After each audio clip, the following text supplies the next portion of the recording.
It's March 14th, 2010, and it's gotten down to the make or break week for passing or not passing healthcare reform in America. And you know, I I just gotta say, President Obama, I don't know if you're ever gonna see this or not, but you must really think Americans are stupid.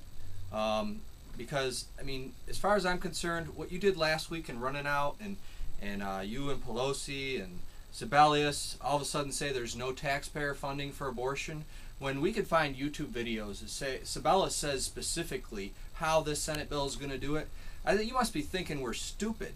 I mean, come on, this is elective abortions. The Stupak Amendment doesn't do anything more than what the Hyde Amendment already did. Whether it's now or in the future, I mean, just because it doesn't say that abortion's covered in the bill doesn't mean it won't be. Because we know, anybody who does the research, that all the things that are going to be covered or not covered are going to be put in down the road.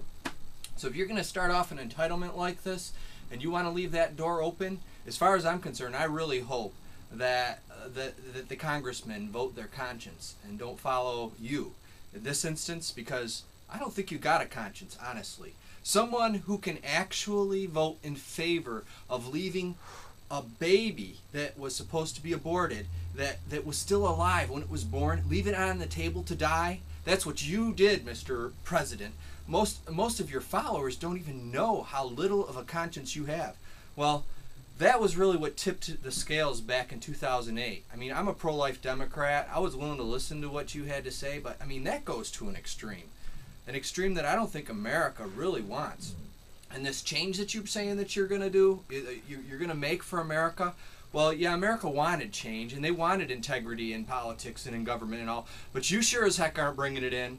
It's obvious. So you think that maybe somehow that you're going to combine health care with student loans last minute to build up some popularity so that this thing will pass? Oh, God, I hope that does not happen. It's like putting frosting on a pile of dung. You know, you're going to expect us to eat it. And you know, we don't need another major entitlement right now. I mean, if by chance this did actually address the real problem, then maybe we could go along with it. You know, outside of the abortion issue, which I can't go along with it for that reason. But maybe we could go along with it. But it doesn't address the problems. Last week, what you went around and said is you said the problem was with the healthcare insurance industry. It's not with the healthcare insurance industry, and you've studied this long enough, and you know that. Most people know. It's the lobbyists, the people that you're not talking about, probably because you're getting money behind the scenes on it. The pharmaceutical companies and the medical equipment companies, they're what's driving the price up. You know that. You know that. I mean, you get you get insurance of any kind in America, okay? That's going to cover you for something. Are you worried about the cost when you get in an accident and you have this major damage? Do you care if you've got insurance for it? Do you care how much the collision shop charges? No. And so the price could be a lot higher than it needs to be, right? Well, that's the same thing with what's going on in the healthcare. See, you didn't even address the real problems, and that's what I really got a problem with. Beyond the abortion issue, you decided not to talk about that last week. If you wanted to really get down to the brass tacks, I mean, the insurance industry as a whole, I guess the profit margin after all the expenses and stuff is like 4%.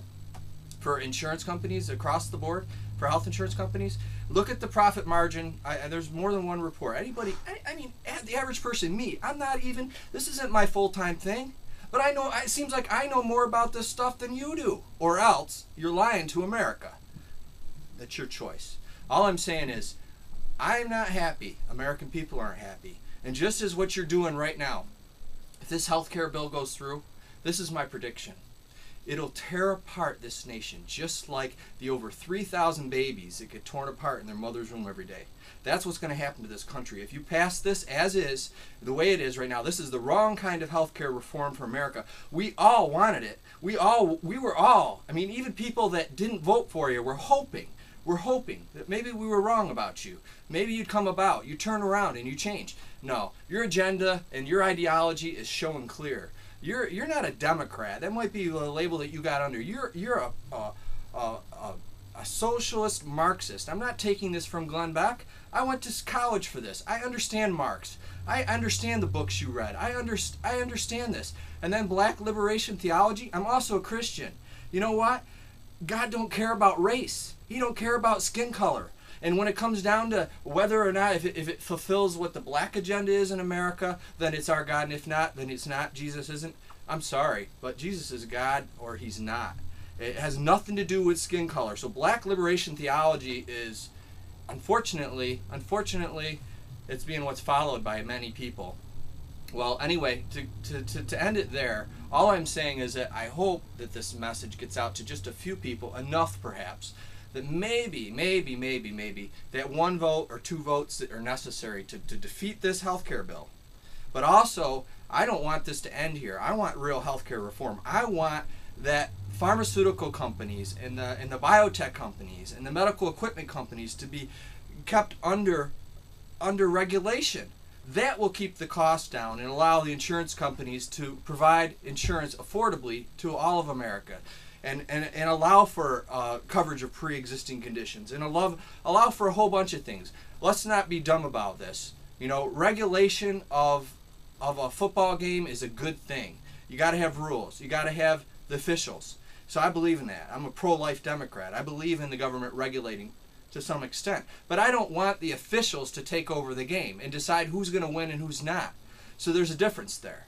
So I guess that's it. A little rant for today. I'm really hoping and praying that this healthcare bill gets put to rest, the one that's on the table right now, and quit trying to put frosting on a pile of dung.